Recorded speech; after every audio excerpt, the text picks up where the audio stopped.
この動画は英語 F1 解説の練習動画です。 Welcome to the resumption of the Drivers' Championship of the World.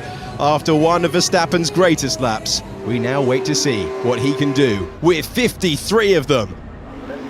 The Japanese Grand Prix is underway. We're racing to turn number one. There is the chop from Max Verstappen. He planned that and he's held the lead into the first turn. The first three, as they were, they all behaved themselves. No one making positions in the upper places. Hamilton getting close to Hadjar, but it's in formation. Bortoleto drops to the back of the field in the Sauber, but at the front, it is Max Verstappen who leads. There's a move to the inside, I believe, for Pierre Gasly, who was looking to and was getting close as well. But out front, they're in the same order that they left the line.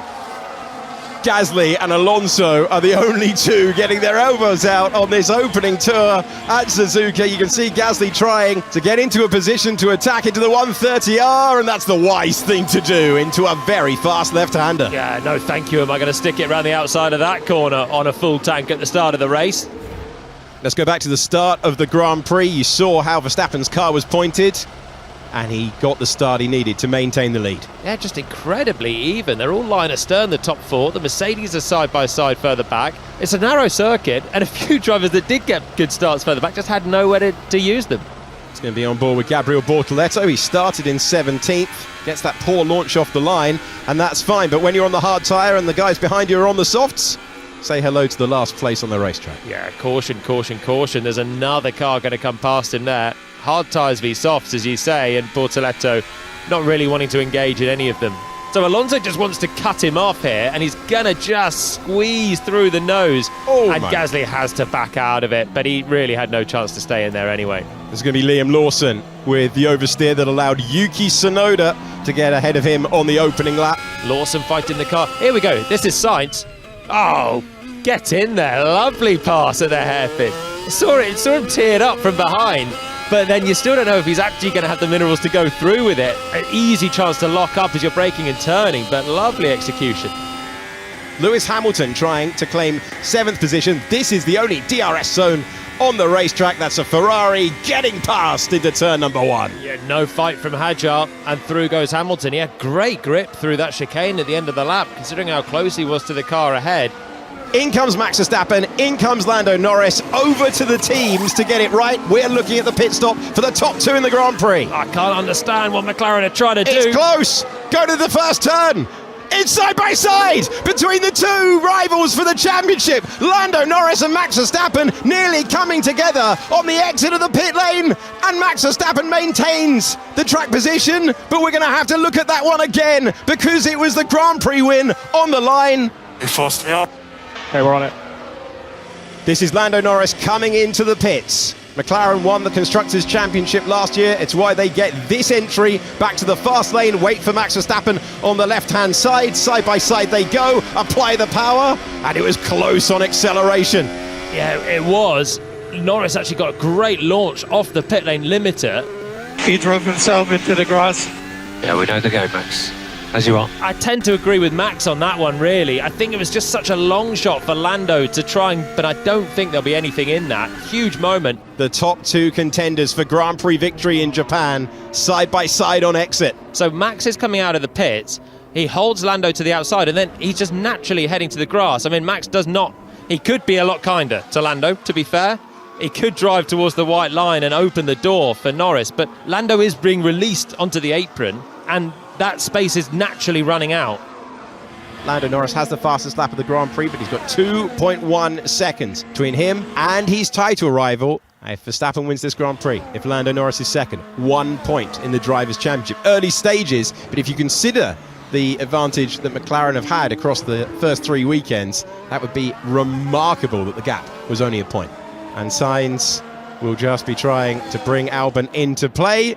He's trying to break the toe. You can't make too many moves without race control getting awfully grumpy at you. And there is the move round the outside. And he plays no more games. Couldn't fight it anymore without being unfair. Up to 9th place for Isaac Hadjar. Crucial move with Albon closing in.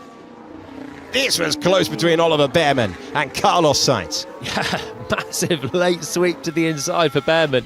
And I don't think Sainz saw him coming, didn't need to be chopping across the Haas like that. Sainz is having a pretty miserable day, actually, after that lovely early pass. If Lando's still saving, I think it should go soon. I think they have the pace to get Max. Yeah, that's a get on with it from Oscar there. Sitting in third, he's really close to his teammate ahead. This is Lando's pace. Okay, like I said, they have the pace to get Max. Decision time for McLaren. Will they unleash Oscar Piastri to try and win the race, or is that too difficult an instruction to issue your fastest finisher in the championship last year? Max, a bit of comms between the McLaren drivers, trying to urge each other along. Just keep your head down. Pace is good. You'll find time to the end now. McLaren have to swap them round here. If Norris cannot find some more pace, Piastri's saying he thinks he can, you've at least got to see if he can back that up. Because I don't think Norris is winning this race as things stand. They pitted at the same lap. Lando's 1.5 seconds away, and you can see how close that Oscar's able to close in their line astern. I think there's only one McLaren that seems to be able to have the pace to fight here, and it's not the one ahead. So I think this is why McLaren should have swapped the positions. The pressure that Piastri is putting on Norris is far greater than anything Norris has put on Verstappen. They've waited and waited, and now actually Piastri's got a chance here. Well, he's going to try and take second place. You can see Lando recharging and Oscar Piastri not getting the help from the team. So the point that Jodian's making is that this is the best part of the racetrack for Lando Norris, but it's the final part of the racetrack to try and set up that overtake where Piastri looks really strong. It was an utterly sensational pole position to deny the McLarens yesterday. He'll be checking the left mirror and the right mirror. They're still there. He's still P1 after 53 laps. The first man to win 4 in a row around Suzuka circuit. Max Verstappen takes the checkered flag to win in Honda colours in Japan. Max Verstappen wins the Japanese Grand Prix to deny Lando Norris and Oscar Piastri, the contenders for the title, separated by 2.1 seconds across the line. Driving brilliance from Max Verstappen. Just perfection, Max. Fantastic. Wow! Thank you guys. Wow. Oh mate, what an unbelievable weekend. What a great turnaround after the difficult start. You see, we never give up. We keep pushing together. Well done everyone. This is Oscar Piastri seeing his teammate with that lock-up at the end of the race. Shaky.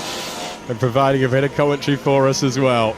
A 64th Grand Prix victory and one to savour for Max Verstappen, who beat Lando Norris by 1.4 seconds. Oscar Piastri with a podium on his birthday, and then it was Charles Leclerc ahead of George Russell. The top 6 staying as they started. Lewis Hamilton improved up to 7th. Isaac Hadjar got his first points in Formula 1, and it was Alex Albon and Ollie Behrman rounding out the top 10.